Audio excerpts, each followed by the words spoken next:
Hey guys, what's up? Bill and Bigstuff3 here. How's it going? So today's video is going to be on the individual cylinder, fuel, and spark section, and it's located right here in between the ignition settings and traction control. And this is definitely one of the most important sections in the calibration because this allows you to fine-tune the fuel and the spark for each individual cylinder on your engine. And this is important because no matter what the engine combination you have, whether you're naturally aspirated, supercharged, turbocharged, nitrous, there are going to be some cylinders that are going to be doing more work than others. And your spark plugs will show you that. Your exhaust gas temperature sensors will show you that. And this is where you have the ability to fine tune those cylinders as well. This is also, I'm not going to jump ahead, but in the starting line section here, we actually have a table. We have individual cylinder fuel tables as well, because a lot of times when you're in the starting line, if you're on the trans brake or you're on the engine RPM rev limiter of some sort, a lot of times, especially methanol applications, you can actually put out cylinders because they're just, you're throwing so much fuel at a cylinder on the starting line. So a lot of times you can actually remove a bunch of fuel from a cylinder on the starting line to keep that cylinder alive, so you can't put it out. So the starting line section has these ICFs for that reason. But if we come back to the actual ICF section here, you're going to see a couple things here. You're going to have a bunch of tables in here, which you can just choose from and just edit, okay? And if you look at the table and curves videos that we have set up before, you can go over how to set all these up here. It's set up all the exact same way as a fuel table or a spark table. Just have to remember that you're going to hit this little icon here, this toggle rebin, and you're going to set up all your axes here, okay? So in this case, I've got it from 55 pounds of boost to 5 pounds of boost, and 4,000 RPM over to 9,500 RPM, okay? You got to configure all these axes, all right? And how I do this is we actually have a page over here in the tuning and dyno view section where they're actually all located together, and it makes it really handy because if you're going through and you're setting up all these different cals and you want to set up all these different X and Y axis for all the individual cylinder, fuel, and spark, it can become really simple because if you create one, you can just simply copy paste onto the other one. So if I was to highlight this row right here, okay, and hit Control C, I can now come over to this Gear 2 Cylinder 5 ICS, and just for an example, I could copy this over here. Paste it into here, Control V. Same thing, I can take this row, Control C, come over here, and then Control V it, and you can just hustle all through all your individual cylinder tables and copy everything down. You're done. It'll take you a couple minutes, and then all your tables are configured properly for the boost range or manifold pressure range and the engine RPM range that you want to be on, okay? But the individual cylinder fuel and sparks, the individual cylinder fuels can be utilized at any time. We do not need a cam sensor or to know which one is number one, because based on how the wiring diagram is set up for your fuel injectors, we're going to know which one is number one, and also the firing order that is set up in your ECU as well, okay? Now, for the spark to work, you're going to have a cam sensor of some sort because we got to know where number one is. So for coil and plug applications, it's easy. It's always on. It can always be utilized. Now, if you're running a magneto, if you're running a distributor-based setup, we're going to have to know where number one is for sure, and this will all be grayed out. You won't even be able to choose this if a cam sensor is not enabled in your project, okay? So again, everything here is the same thing. You just got to configure all these tables, come down to the tuning and dyno view section, copy paste all your tables. It can go really fast if you do it that way, all right? So you'll see in this tune-up right now also, I've got Gear 1 ICFs and ICSs, and I've got Gear 2 ICFs and ICSs, all right? So what that is doing is showing me that I've got two different ways that I'm actually going to be loading fuel and spark in this guy. So if I come over to the ignition settings, this tune-up is actually set up for 16 injector staged setup to where we're going to be turning on a second set of injectors based on a certain duty cycle. So spark table 1, okay, is your base set of tables, and that's associated with this gear 1 here, all right? When I switch to my second set of injectors, which is over here in the system section on the FSL configuration, at 25% duty cycle, I'm going to turn on my second set of injectors. Now I'm on all 16. So when I switch that second set of injectors on, now I'm over here. I'm on Gear 2 ICF. I have now switched, okay? It's very important you understand that, because if you think you're making changes to Gear 2 ICF is going down track because you've switched injectors, but you're making changes to Gear 1. You're not going to be applying the correct fuel or spark trims because we have now gone on to Gear 2 ICF is based on the actual duty cycle switching. So just remember that.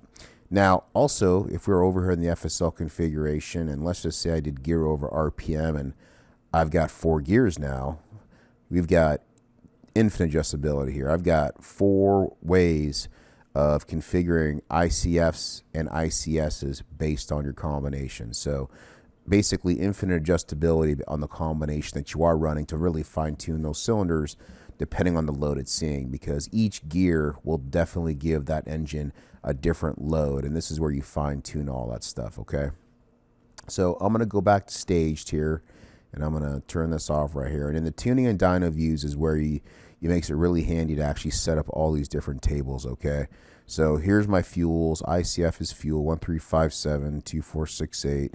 Here's gear 1 1357 ICS. Okay, and here's gear 1 2468 ICSs. All right. So what I really recommend doing is, if you have a Chevy or Ford, is cleaning up this table, because we basically default and give you Chevy GEN4 tables. So obviously here's a gear 1 cylinder 1 1 2 3 4 ICF. I don't need that. I have a Chevy in this application. If I right click over it, I'm going to do remove tuning view, and then I'll get rid of it. Okay, and then if I come over here to this gear 1 5 6 7 8 ICF here, if I right click over this guy as well, I'm going to do remove tuning view, and now I'm just starting to clean all this stuff up. All right, so what you'll see over here is I've got a gear 2 cylinder 5 6 7 8 ICS and a gear 2 1357 ICS. So these are my individual cylinder spark trims for gear 2, but I don't see anything here for gear 2 for ICFs like I have here for my gear 1 ICF. So here's how you bring in those tables, or any of a number of pre-built tables that we have in the background. Okay, lower right hand corner we have an add tuning view here. All right, see I've got my mouse lower right hand corner right next to the gear 2 cylinder 1, gear 2 cylinder 1357 ICS. If I left click on the add tuning view, I'm going to go find gear 2 1357 or 5678 ICF. So I'm just going to keep going down here, right here. So now I've got my gear 2, and they're starting up here. Let's see, right there. So gear 2 starts right there. So I'm going to look for gear 2 1357 ICF, and there it is. Okay, so I'm going to grab that. There's my table. It's going to give you a quick little preview. All right, I'm going to say yes, I want that table to be applied. So I want to apply it. It's going to say, do you want to change the name? I'm going to say nope, I want that name. And there you go. Now it's now added in here. Okay, so gear 2 cylinder 1 ICF is right there. Okay, I have now brought in that table, and you'll see here that I've actually got 5% of fuel already added in this table, from 6,000 on up to 9,500, and this table is configured for 21 pounds to 50 pounds of boost. So this is a good example of what you would do to fine tune these cylinders based off EGTs, your spark plugs. This is how you're going to basically set everything up. So this is just the gear 2 cylinder 1357 ICF. I want to bring in gear 3 cylinders 5 6 7 8. So I'm going to go back over here to my add tuning view. I'm going to hit the pull down, and I'm going to look for gear 2. Or is it gear 2 1357? Where is it? 1357 gear 2 2468 ICF. All right, I'm going to highlight that. Gives you a quick preview of it. I'm going to hit apply. Do you want to change the name? I'm going to say no. I'm going to hit OK. I'm going to hit OK, and there you go. We've now brought it in. And now you'll see here that I'm actually adding 7% fuel. And now I've actually got pulling 5% of cylinder number 8. Okay. So what's very important, though, is if you are bringing these in for the first time, you need to roll through every single table and verify their setup and calibration. Okay. Because, for example, if I just simply said, I'm going to just change my FSL, I'm going to say I've got 3 gears. Or even 4 gears. I'll just say it's got 4 gears. Okay.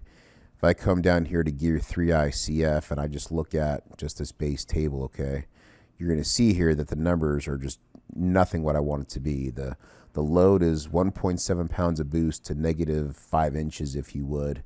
And I'm actually adding 1.6% of fuel to this column, and the RPM row is not right at all. So whenever you bring in whenever you bring in new gears or you're configuring a cal for the first time, you have to go through and just check all these tables, because the default cal just has default numbers, which I guarantee you're not going to want. So if I just rolled in number 4 ICS, do I have anything here? So yeah, gear 4 cylinder 5, it's adding 3 degrees at that RPM. Again, just go through every table. You can do it when it's offline or online. Just send your offline changes down when you connect to your ECU. Do it online. It's totally up to you. But you got to go through all these tables and make sure that they're good. Okay? So I will go back to the FSL section and switch this up here back to staged. Okay? Now, one other thing you also want to remember too is in the graphing and logging section here, you do have the ability to see all these different numbers moving around. So here's gear 2, cylinder 2 ICS. But if I hit this button, I can now bring in all these different sections or whichever tables I want to look at here. So for cylinder 6 right there, you'll see that until I get above 6,000 RPM, I'm doing nothing. So when I'm way back here, I'm not adding an extra fuel. Then right there, I start to interpolate, and now I'm adding extra fuel right there for cylinder number 6. And you can see going down track, I've now got 7% extra fuel in that cylinder. And this also applies for spark. If I wanted to look at gear number 2 for a spark or a spark trim, I can go back to number 6 as well. And there's nothing on that one, but again, you could roll right through that and it'll show you where it's at on the ellipse to add fuel. All right. So that's the ICS section. Very simple. Just it's very helpful for fine-tuning every cylinder on your engine. The biggest thing is if you got a calibration you're starting off with, double, triple check all those tables. Every single one are all zeroed out. And if you want to redo them, set them up for your load axes for your boost and your RPM that you're dealing with. That way they can all be fine trimmed. To get even more into it, if you add nitrous on top, your nitrous cals for your stage setups will have nitrous ICF and ICSs as well. Again, to fine tune everything when the nitrous is spraying, because everything changed when the nitrous is spraying as far as fuel and spark as well too. So that'll cover this section. My name is Ben with Big Stuff. Check out Bigstuff3EFI.com or Bigstuff3.com. Send me an email, ben@Bigstuff3EFI.com. And thanks for checking out this video, and we'll see you in the next one. Thank you.